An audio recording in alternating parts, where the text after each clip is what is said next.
नमस्कार, मैं हूं राहुल शर्मा। आप देख रहे हैं एसपी9 न्यूज। स्वागत है आप सभी का हमारे इस खास प्रोग्राम में। प्रोग्राम की शुरुआत उत्तर प्रदेश के विधानसभा चुनाव से। जी हां, तीसरे चरण का चुनाव 20 तारीख को होगा और 59 जिलों पर जी हां चुनाव है, 59 सीटों पर चुनाव है। और यहां हम आपको बताएंगे कि 20 फरवरी को जो मतदान होने वाला है उसमें 59 सीटों में से कितनी सीटें कांग्रेस पार्टी को मिलेंगी, किसको बीजेपी को कितनी मिलेंगी, समाजवादी को कितनी मिलेंगी।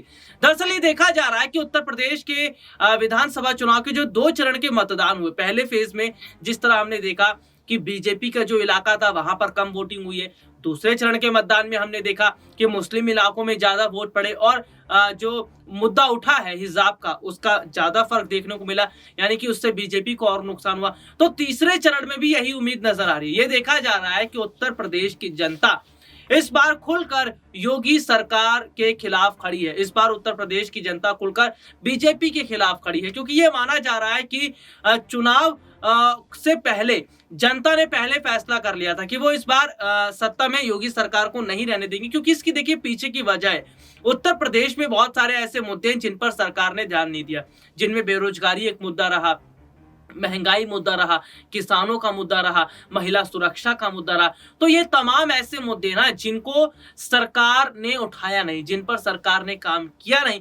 और आज ये देखा जा रहा है कि किस तरह बेहद बड़े हद तक बदलाव हो रहा है। आज ये देखा जा रहा है कि किस तरह बेहद बड़े हद तक चीजें बदलती नजर आ रही, क्योंकि हम यहाँ पर अभी ये देख रहे हैं कि फिलहाल जो जनता है वो ये समझ रही है कि ये हिंदू मुस्लिम करने वाली राजनीतिक पार्टी। दरअसल हम यहाँ पर बात करेंगे उत्तर प्रदेश की जनता के मूड के बारे में। इसके साथ ही आपको ये भी बताएंगे कि कैसे उत्तर प्रदेश विधानसभा चुनाव में इस बार कांग्रेस पार्टी करिश्मा कर रही है।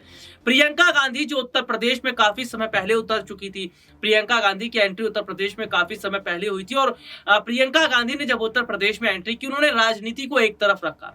राजनीति को एक तरफ रखते हुए उन्होंने सबसे ज्यादा जो फोकस है वो किस पर किया, जनता पर फोकस किया। उसके बाद उन्होंने सबसे ज्यादा जो फोकस रखा वो महिलाओं पर रखा, युवाओं पर रखा। और प्रियंका गांधी ने लगातार इन मुद्दों को उठाया है। प्रियंका गांधी लगातार युवाओं की, महिलाओं की, जनता की बात करती रही है।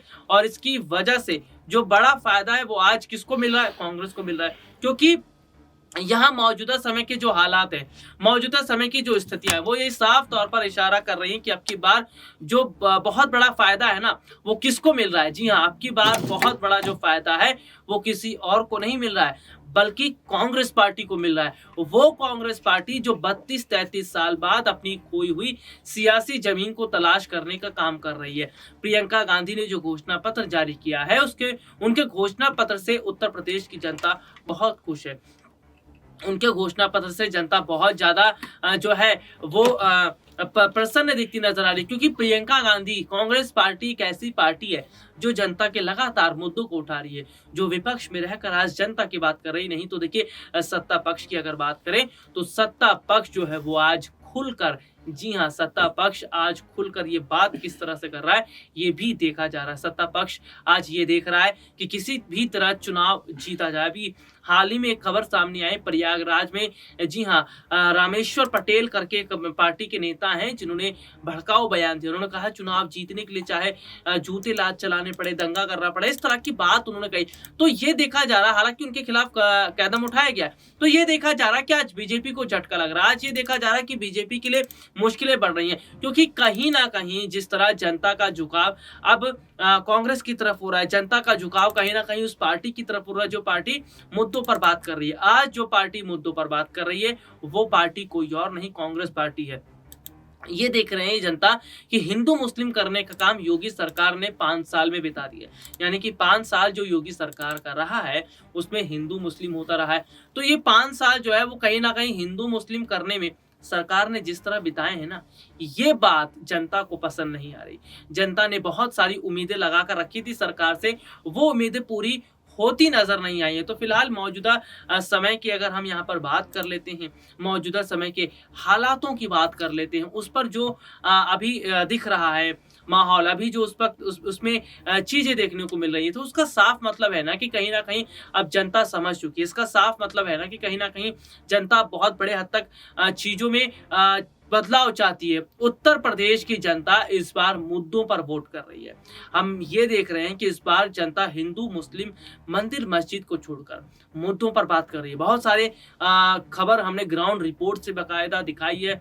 हमारे जो सहयोगी हैं वो लगातार ग्राउंड रिपोर्ट कवर करके आए और ये ग्राउंड रिपोर्ट जब कवर किया जाता है, जब लोगों से बातचीत की जाती है, जनता से बातचीत की जाती है, तो जनता के 3-4 मुद्दे हैं वो बहुत ज़्यादा ऊपर देखने को मिल रहे हैं। जिनमें पहला मुद्दा देखिए सर महंगाई का ही है, दूसरा मुद्दा बेरोजगारी का है, किसानों का मुद्दा है, सुरक्षा का मुद्दा है। तो ये तमाम ऐसे मुद्दे जो सरकार के सामने खड़े तो हैं, लेकिन सरकार इनसे निजात नहीं दिलवा पा रही है।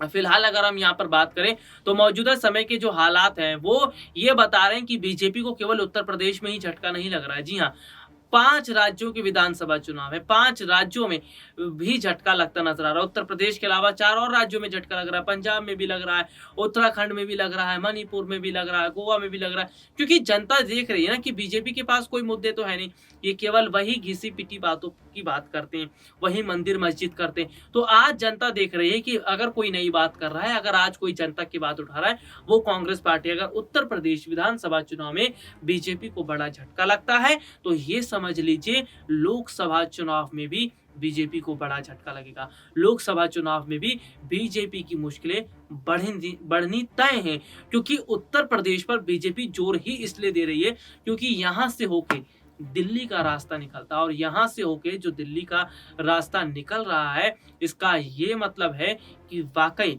अब जो स्थिति है वो बहुत बड़े हद तक किसके लिए खराब हो रही है, वो बीजेपी के लिए बड़ा खराब हो रही है। हिजाब का मुद्दा उठता है, हिंदू मंदिर मस्जिद का मामला उठता है। इस तरह के मामले उठने से बीजेपी पर सवाल खड़े हो रहे हैं, क्योंकि ये कहा जा रहा है कि जब जब चुनाव नजदीक आते हैं तो बीजेपी इस तरह के मुद्दों को उठाती है, जब जब चुनाव नजदीक आते हैं तो बीजेपी इस तरह की बात करती है। तो कहीं ना कहीं इन सब चीजों का आज असर देखा जा रहा है, इन सब चीज़ों की स्थितियां देखी जा रही हैं। फिलहाल अगर यहाँ पर बात की जाए तो फिलहाल उत्तर प्रदेश की जनता बहुत सोच समझकर इस वक्त काम कर रही है और ये माना भी चाह रहा था कि शायद उत्तर प्रदेश में इस बार मुद्दों पर वोट होगा और वोट होता भी नजर आया। पहले उत्तर प्रदेश में तो जो 2 चरण के चुनाव हुए ना, मतदान हुए, उसको देखकर ये कहा जा रहा है कि जनता मुद्दों पर वोट कर रही है, जनता आज मुद्दों पर बात कर रही है और जनता मुद्दों पर बात कर रही है। यानी कि समझ लीजिए कि योगी सरकार का सत्ता से जाना तय है। विपक्षी पार्टी के कई नेताओं की तरफ से ये बयान सामने आ चुका है, जिसमें वो ये कह रहे हैं कि योगी आदित्यनाथ झोला उठाकर वापसी मठ की तरफ जा रहे हैं। समाजवादी पार्टी के प्रमुख अखिलेश यादव ये बयान दे चुके हैं, प्रियंका गांधी इस तरह की बातें कर चुकी हैं, उसके अलावा अन्य राजनीतिक पार्टियों ने भी इस तरह की बात की। तो ये देखा जा रहा है कि जो तमाम राजनीतिक पार्टी के नेता हैं वो ये मान रहे हैं कि इस बार यूपी चुनाव में बीजेपी की हार तय है और अगर ऐसा होता है तो समझ लीजिए बीजेपी की मुश्किलें बढ़नी तय है। आज के लिए इतना ही, आपसे फिर दोबारा मुलाकात होगी, तब तक के लिए इजाजत दीजिए, नमस्कार।